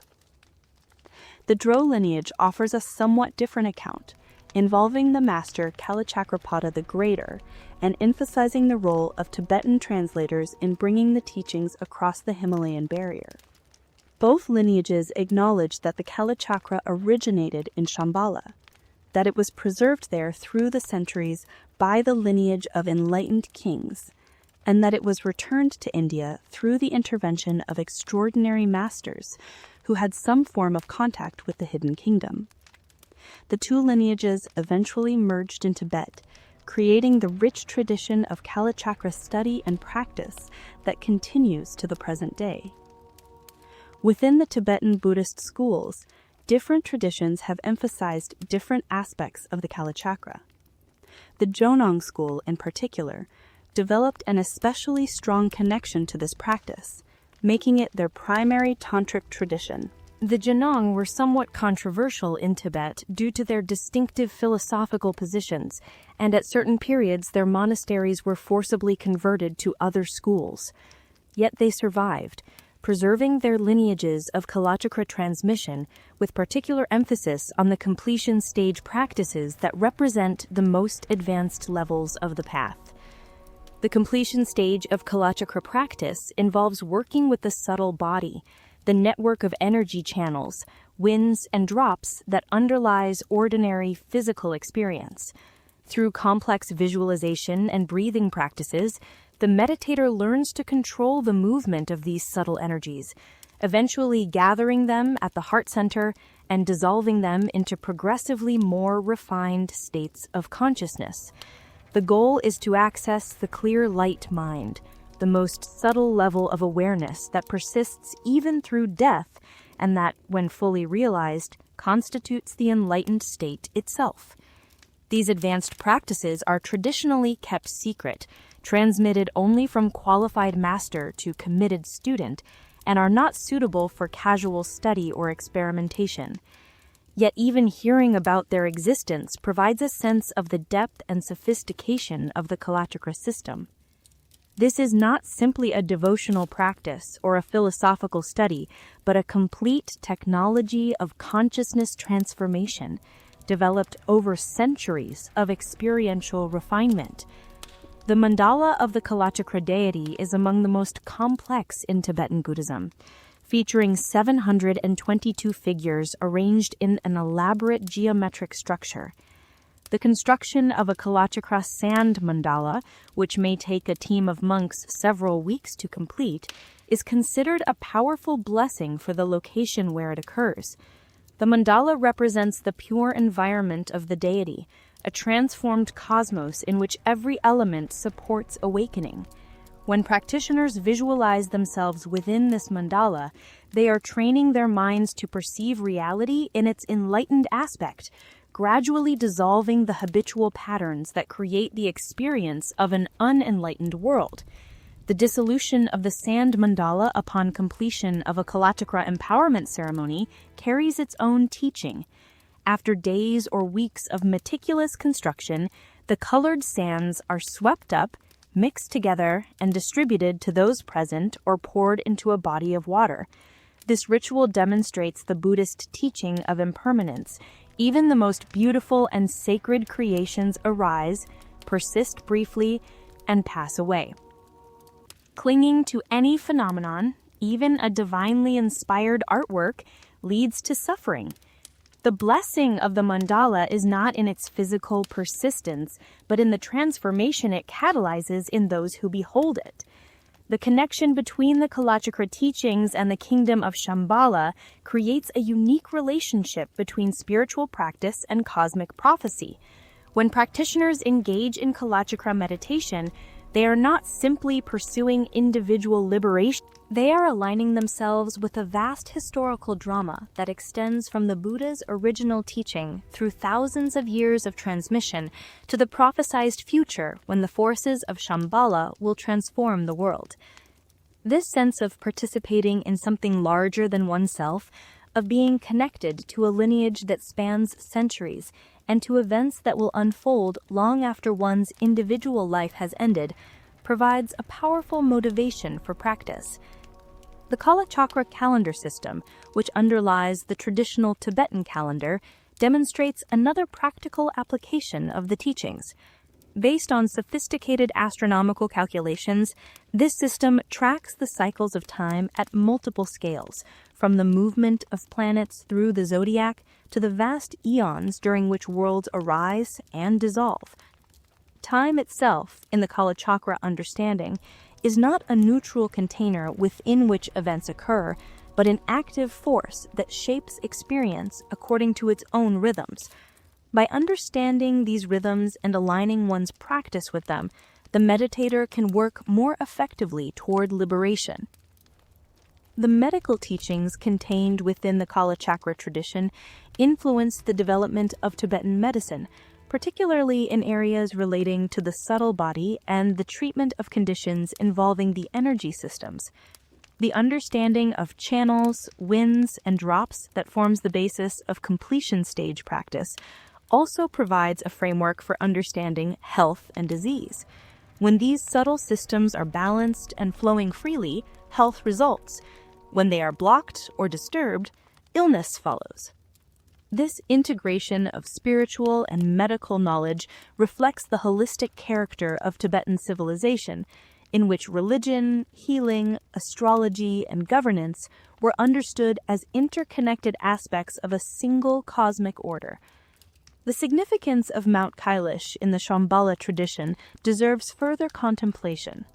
This remarkable peak, rising in isolation above the Tibetan plateau near the borders of Tibet, Nepal, and India, has drawn pilgrims for millennia. 4 great rivers arise in its vicinity: the Indus, the Sutlej, the Brahmaputra, and the Karnali, which joins the Ganges. This convergence of sacred geography has made the region one of the most spiritually charged locations on Earth. Pilgrims circumambulate Kailash on foot, a journey of approximately 32 miles that takes most travelers 3 days to complete. The path crosses high passes where prayer flags flutter in the wind, passes hermit caves where meditators have spent years in solitary retreat, and offers views of the peak from angles that change its appearance dramatically. For Buddhists, this circumambulation creates merit and purifies negative karma. Some pilgrims prostrate the entire circuit, measuring the path with their bodies in an act of devotion that may take weeks to complete.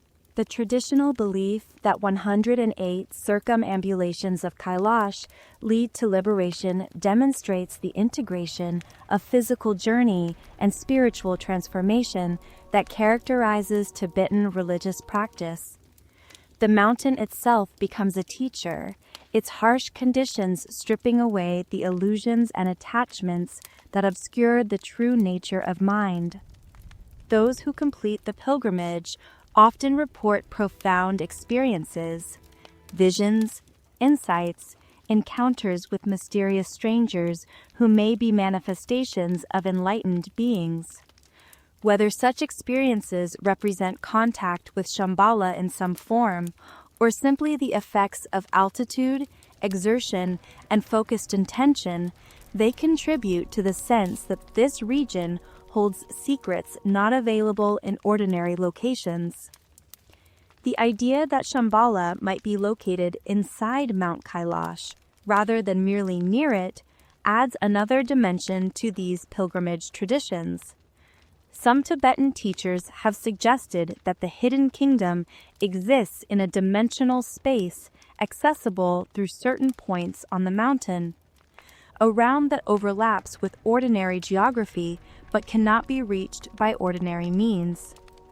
This interpretation transforms the pilgrimage from a journey around the mountain to a journey toward an interior sanctuary, with each step bringing the pilgrim closer, not just physically but spiritually, to the hidden kingdom. The 20th century brought unprecedented challenges to the Tibetan Buddhist tradition and to the regions where Shambhala has traditionally been sought. The Chinese occupation of Tibet, beginning in 1950, the destruction of thousands of monasteries during the Cultural Revolution, the death or exile of countless teachers, and the systematic suppression of traditional religious practice created a catastrophe for Tibetan civilization. Yet, the tradition survived. Carried into exile by the Dalai Lama and other leaders, preserved in the memories of refugees, transmitted to new generations both in the diaspora communities and in the West. The transmission of Kala Chakra teachings to Western students represents one aspect of this survival and adaptation. When the Dalai Lama bestows the Kala Chakra initiation to audiences of tens of thousands, he is not only preserving a tradition, but extending it into new cultural contexts. Western practitioners who receive this empowerment become part of the Shambhala lineage, connected to the hidden kingdom and to the prophecy of its eventual emergence. Whether this expansion of the tradition represents the fulfillment of prophecy, the spreading of Dharma across the world in preparation for future events, or simply the natural adaptation of Buddhism to new environments, depends on one's interpretive framework. The current situation of the Tibetan people, scattered in exile while their homeland remains under foreign occupation, adds poignancy to the Shambhala legend. In the myth, a hidden kingdom preserves enlightened civilization while the outer world falls into darkness. In contemporary reality, the Tibetan community in exile works to preserve their culture, religion, and national identity while hoping for the eventual restoration of freedom in their homeland. The parallels are not exact, but the emotional resonance is powerful. Shambhala offers a template for understanding how wisdom traditions can survive periods of persecution and eventually emerge to benefit future generations. The question of what Shambhala means for contemporary spiritual seekers admits no single answer. For some, it remains a literal place to be sought, a hidden valley that advanced technology might someday discover, or that individual explorers with the right karma might reach. For others, it is entirely symbolic, a representation of states of consciousness achievable through meditation and ethical practice. For still others, it occupies an intermediate status, real in some sense, that transcends the categories of literal and symbolic, accessible in ways that do not fit neatly into either physical or purely mental frameworks. What seems clear is that the legend continues to serve its essential function, inspiring human beings to believe that enlightenment is possible, that the darkness of the present is not permanent, that hidden resources of wisdom and compassion exist that can transform our world. Whether these resources lie in a valley beyond the mountains or within the depths of our own minds may finally be a question that dissolves upon deeper investigation. The path to Shambhala and the path to one's own awakened nature may not be two paths at all, but a single journey seen from different angles. The transformation of Shambhala from sacred Buddhist legend to Western cultural phenomenon reached its decisive moment in 1933 with the publication of a novel by an English writer named James Hilton. The son of a schoolmaster from East London, Hilton had spent the previous decade writing adventure stories that never threatened the bestseller lists.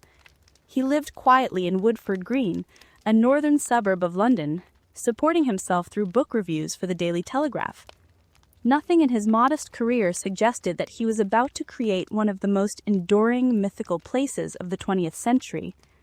Lost Horizon tells the story of Hugh Conway, a British diplomat who, along with 3 companions, is kidnapped from a plane during a chaotic evacuation from a revolution in Central Asia. Their hijacked aircraft crashes in the remote mountains of Tibet, and the survivors are led to a mysterious lamasery called Shangri-La, hidden in the valley of Blue Moon.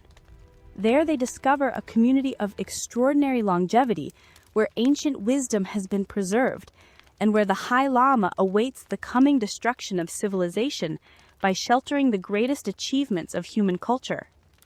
Hilton had never visited Tibet. His research consisted of hours spent in the British Museum Library, poring over the accounts of missionaries and explorers who had ventured into the Himalayan regions. Among his sources were the writings of the Abbé Huc, a French priest who had traveled through Tibet in the 1840s, and, most significantly, a garbled version of the Shambhala legend that he encountered somewhere in this literature. The descriptions of Tibetan geography and culture in Lost Horizon show the marks of this armchair research, mixing authentic details with imaginative elaboration. There is persuasive evidence that Hilton drew heavily upon the writings of Joseph Rock, an Austrian-American botanist and explorer who published extensively in National Geographic magazine during the 1920s and early 1930s. Rock's articles, illustrated with stunning photographs, described his explorations of the Sino-Tibetan borderlands, particularly the region of Muli in what is now Sichuan province. Scholars have identified more than 20 points of similarity between Rock's descriptions and Hilton's novel, including specific geographic features, architectural details, and atmospheric qualities. When actress Jane Wyatt, who starred in the 1937 film adaptation of Lost Horizon, later recounted that Hilton had confirmed the connection to Rock's writings, the link seemed established. The influence of Nicholas Roerich's writings and paintings may also have shaped Hilton's imagination. Roerich's book Shambhala, In Search of the New Era, published in 1930, 3 years before Lost Horizon, brought the legend to a wider Western audience and described the hidden kingdom in terms that resonate with Hilton's fictional creation. Roerich's paintings of the Himalayas, with their unearthly blue and violet tones, may have inspired Hilton's naming of the valley where Shangri-La is located, the Valley of Blue Moon. Whether Hilton consciously drew upon Roerich's work or simply absorbed influences that were circulating in the spiritual culture of the time, the connection adds another layer to the complex transmission of the Shambhala legend into Western consciousness. Lost Horizon was not an immediate success. Only after Hilton's next novel, Goodbye, Mr. Chips, became a sensation in 1934 did readers return to his earlier work. When they did, Lost Horizon found an enormous audience. By the end of the 1930s, it had become one of the most popular novels in the English language. It was published as Pocketbook No. 1 in 1939, the first mass-market paperback, eventually selling millions of copies. Frank Capra's lavish film adaptation in 1937, starring Ronald Colman, brought the story to even wider audiences, cementing Shangri-La in the popular imagination. The appeal of Shangri-La was not difficult to understand. The novel appeared at a moment of profound uncertainty, when the Great Depression had shattered economic confidence, when the threat of another world war was becoming ever more apparent, and when many felt that civilization itself was approaching a catastrophe. Into this anxiety, Hilton offered a dream of escape, a hidden valley where peace reigned, where wisdom was preserved, where human beings lived for centuries in harmony with nature and each other. The High Lama's prophecy that the outside world would destroy itself and that Shangri-La would preserve human culture for a future renewal spoke directly to the fears of the age. The word Shangri-La immediately entered the English language as a synonym for an earthly paradise, a place of retreat from worldly troubles. President Franklin D. Roosevelt adopted it for the presidential retreat in Maryland that would later be renamed Camp David. When reporters asked Roosevelt in 1942 where the Doolittle raid on Tokyo had been launched from, he answered with characteristic wit, Shangri-La. The name appeared on hotels, restaurants, and suburban housing developments. It became shorthand for any place of idyllic escape, any sanctuary from the pressures of modern life. The fictional Shangri-La differs in important ways from the traditional Buddhist Shambhala. Hilton's creation is primarily a Western institution, founded by a Catholic priest who discovered the valley centuries earlier and gradually assembled a community of scholars and seekers from around the world. The longevity of its inhabitants is explained in vaguely scientific terms as a result of the valley's unique climate and resources. The spiritual teachings are ecumenical, blending Eastern and Western traditions into a philosophy of moderation and acceptance. Most significantly, Shangri-La is conceived as a refuge, a place to wait out the coming storm, rather than as the source of an army that will one day emerge to transform the world. Yet the emotional core of the myth remains recognizable. Like the Shambhala of the Kalachakra texts, Shangri-La represents human longing for a place of peace in a world of chaos, wisdom in a world of ignorance, meaning in a world that often seems meaningless. The hidden valley surrounded by impassable mountains corresponds to the lotus-shaped kingdom protected by 8 ranges that the Buddhist texts describe. The extraordinary lifespans of the inhabitants echo the descriptions of Shambhala's enlightened population. The preservation of cultural treasures against coming catastrophe parallels the role of Shambhala as the guardian of the Kalachakra teachings through the Dark Age. The line of influence between Buddhist tradition and Western fiction has never been simple or one-directional. Western writers encountered the Shambhala legend through fragmented and often distorted accounts, transformed it according to their own cultural needs and expectations, and then exported these transformed versions back into the global conversation. Today, when many people think of Shambhala, they imagine something closer to Hilton's Shangri-La than to the kingdom described in the Kalachakra Tantra. The concept of a hidden utopia in the Himalayas has become so thoroughly embedded in popular culture that it is difficult to separate the ancient tradition from its modern reinterpretations. The commercialization of the legend has produced its own strange developments. In 2001, the Chinese government renamed the county of Zhongdian in Yunnan province as Shangri-La, explicitly capitalizing on the attraction of the Lost Paradise concept for tourism. The nearby Ganden Sumsaling Monastery, a Tibetan Buddhist institution more than 300 years old, became a featured attraction for visitors seeking a glimpse of the mysterious East. Whether this renaming represents a cynical exploitation of Western fantasy or a creative appropriation of global culture by Chinese marketing depends very much on one's perspective. The influence of the Shambhala concept extends throughout contemporary culture. Marvel Comics created Kunlun, a mystical city hidden in the Himalayas that serves as the origin of the superhero Iron Fist. DC Comics has Nanda Parbat, another hidden Asian city of spiritual masters. Video games, films, and novels too numerous to count have drawn upon the theme of the hidden valley, the secret monastery, the ageless masters waiting in the mountains. Each iteration adds new layers to the myth while drawing upon energies that trace back through Hilton and Roerich to the Kalachakra texts and beyond. For Buddhist practitioners, the transformation of Shambhala into a Western pop culture phenomenon has been both a blessing and a complication. On one hand, the widespread familiarity with the concept creates opportunities for teaching. When someone asks about Shambhala, there is a starting point for discussion. On the other hand, the distortions introduced by Western interpretations can make it difficult to convey the original meaning of the tradition.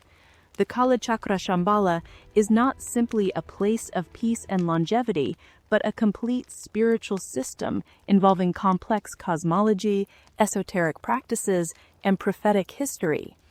Distinguishing this tradition from its popular culture shadows requires patient explanation and the willingness to engage with genuinely challenging ideas. Perhaps the most important development in the Western reception of Shambhala came through the work of Chogyam Trungpa Rinpoche, a Tibetan Buddhist teacher who fled Tibet after the Chinese invasion and eventually established a remarkable network of teaching centers and educational institutions in North America and Europe. Trungpa Rinpoche developed what he called Shambhala training, a secular approach to meditation and mindfulness that drew upon the imagery and principles of the Shambhala tradition while making them accessible to practitioners of any religious background or none. In Trungpa Rinpoche's teaching, Shambhala represents an ideal of enlightened society that human beings can aspire to and actually realize, not in some distant future or hidden valley, but here and now, in the midst of ordinary life. The path to this realization involves what he called warriorship, not the military virtue of killing enemies, but the spiritual courage to face one's own fears and neuroses directly, without aggression and without escape. The warrior of Shambhala confronts reality as it is, develops fundamental goodness within, and works for the benefit of others through compassion and skill. This teaching framework strips away much of the elaborate cosmology and prophetic narrative of the traditional Kalachakra presentation, focusing instead on psychological and ethical principles that can be practiced immediately. Trungpa Rinpoche called this approach secular sacredness, the recognition that the ordinary world of daily experience is itself the ground of spiritual awakening. One need not travel to a hidden valley to find Shambhala. The kingdom of light exists wherever beings commit themselves to wakefulness, kindness, and genuine presence. The institutions that Trungpa Rinpoche founded continue to develop his vision. Shambhala International operates meditation centers around the world. Naropa University in Boulder, Colorado, offers accredited degrees integrating contemplative education with traditional academic disciplines. The Shambhala Sun, now known as Lion's Roar, has become one of the most influential Buddhist magazines in the English-speaking world. These organizations represent a living transmission of the Shambhala vision, adapted to contemporary conditions, but rooted in traditional principles. For many practitioners, the question of whether Shambhala exists as a physical place becomes less important than the question of whether its qualities can be cultivated within oneself and one's community. The Dalai Lama, when speaking of Shambhala, often emphasizes this internal dimension. The search for Shambhala, he suggests, is finally an inner journey. The obstacles we encounter, the high passes and treacherous terrain, represent our own psychological resistance to change. The pure heart required to enter the kingdom is not a metaphor for external virtue, but a description of the transformed awareness that results from genuine spiritual practice. This internal interpretation does not necessarily exclude the possibility of Shambhala's external existence. In the fluid metaphysics of Tibetan Buddhism, internal and external are not mutually exclusive categories. The mind and the world arise together, mutually conditioning each other in ways that transcend a simple dualism of subject and object. A kingdom that exists as a state of consciousness might also exist as a geographical reality, visible to those whose consciousness has been sufficiently purified. The two levels of existence need not contradict each other, but may represent different aspects of a single, multidimensional reality. The prophecy of the Kalachakra tradition continues to resonate in an age of global crisis. As materialism spreads across the world, as environmental destruction threatens the stability of natural systems, as weapons of unprecedented power proliferate among nations, the description of the opposing forces gathering under a single leader does not seem entirely fantastical. The sense that humanity is approaching some decisive turning point, that the current trajectory cannot be sustained indefinitely, animates both religious traditions and secular anxieties. In this context, the promise that a hidden force of wisdom and compassion will eventually emerge to transform the world offers a form of hope that transcends ordinary political calculation. Yet the Kalachakra prophecy is not simply a prediction to be passively awaited. The tradition emphasizes that individuals can align themselves with the forces of Shambhala through their own practice and ethical development. By receiving the Kalachakra initiation, by practicing its meditations, by cultivating the qualities of wisdom and compassion that characterize the enlightened kingdom, practitioners establish a karmic connection with Shambhala that will bear fruit in this life or in lives to come. The prophecy is thus simultaneously a description of cosmic events and a call to personal transformation. The calculation of when the final events will occur has been attempted by various scholars using the dating systems embedded in the Kalachakra texts. According to one widely cited calculation by Alexander Berzin, the great battle in which the forces of Shambhala defeat the invading armies will take place around the year 2424 or 2425 during the reign of the 25th and final Kulika king, Rudrachakran.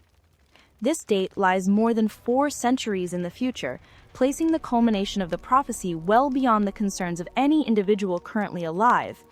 Yet time, in the Buddhist understanding, is not a fixed quantity, flowing uniformly from past to future. The relationship between inner transformation and outer events is complex and multidirectional. The practice of the Kalachakra is said to accelerate spiritual development, compressing what might otherwise take many lifetimes into a single life or even shorter periods. Similarly, the collective spiritual state of humanity may influence the timing of prophesied events, accelerating or postponing them according to the predominance of wisdom or ignorance in the world.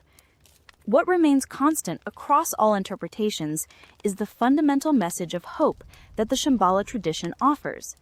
Darkness is not permanent. The forces of confusion and suffering, however powerful they may appear, are not ultimate. Hidden within the structure of reality itself is a seed of awakening that cannot be destroyed, only temporarily obscured. When the conditions are right, whether through cosmic cycles or individual effort or some mysterious combination of both, this seed will blossom into a golden age of peace and wisdom. The image of the kingdom, surrounded by mountain ranges, accessible only to those of pure heart, remains as powerful today as it was when the Kalachakra texts were first composed over 1,000 years ago. We recognize in this image something that transcends its specific cultural origins, the universal human longing for a world where suffering has ended, where wisdom guides action, where beings live together in harmony and mutual respect. This longing is not escapism or weakness. It is the deepest affirmation of our humanity, the refusal to accept that the current state of the world represents the final possibility. The mountains that surround Shambhala are not only geographical barriers, but spiritual tests. They represent the difficulties we must overcome, both externally and internally, to reach the kingdom of light. The arduous journey across high passes and through threatening terrain mirrors the path of spiritual development itself, with its obstacles, its dangers, and its moments of doubt. Yet the tradition assures us that the journey is possible, that the kingdom can be reached, that the pure of heart will find the way when the time is right. As you rest now, perhaps in the quiet hours before sleep, allow yourself to imagine those snow-covered peaks rising beyond the edge of the known world. Picture the play of light on glaciers, the deep blue shadows of valleys never mapped, the silence of altitudes where no ordinary traveler ventures. Somewhere beyond those mountains, if the traditions are true, lies a kingdom where the darkness of the present age has never penetrated, where the teachings of enlightenment are preserved in their fullness, where beings live in the radiance of awakened consciousness. Whether this kingdom exists on the surface of the earth, in some hidden valley that no satellite has photographed and no expedition has discovered, or whether it exists in a dimension that ordinary perception cannot access, or whether it exists most truly within the purified awareness of the practitioner who has traveled the inner path to its completion, these questions may finally be less important than the direction of our own aspiration. The search for Shambhala is, in the end, the search for our own deepest nature, the light that the darkness has never overcome. The story of Shambhala is not finished. It continues in every teacher who transmits the Kalachakra initiation, in every practitioner who visualizes the mandala and recites the mantras, in every seeker who looks toward the distant mountains and wonders what lies beyond. It continues in the hope that sustains us through difficult times, in the glimpses of peace and clarity that arise in meditation, in the moments when compassion overcomes selfishness and wisdom dispels confusion. In all these ways, the hidden kingdom reveals itself, not as a place we might someday reach, but as a reality we are already, in our deepest being, coming home to. The journey has been long tonight. We have traveled through the sacred texts of India, where Shambhala first appears as the birthplace of an avatar destined to end the age of darkness. We have explored the ancient traditions of Tibet, where the Bon religion preserved its vision of Ol Molungrun through centuries of change. We have entered the complex world of the Kalachakra Tantra with its elaborate cosmology, its lineage of enlightened kings, and its prophecy of the great battle to come. We have followed the explorers and mystics who carried the legend from east to west, the Portuguese missionaries who first heard the name, the theosophists who wove it into their occult systems, Nicholas Roerich with his visionary paintings and his dream of a pan-Asian spiritual commonwealth.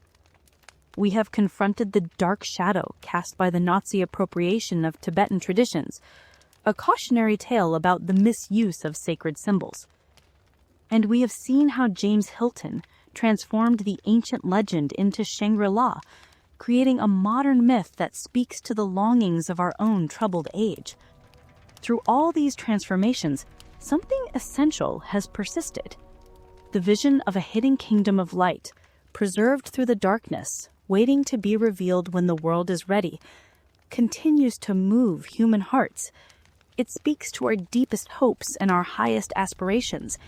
It assures us that the confusion and suffering we see around us are not the final word, that somewhere, whether in the outer world or in the depths of our own consciousness, there exists a reality of peace and wisdom from which renewal can spring.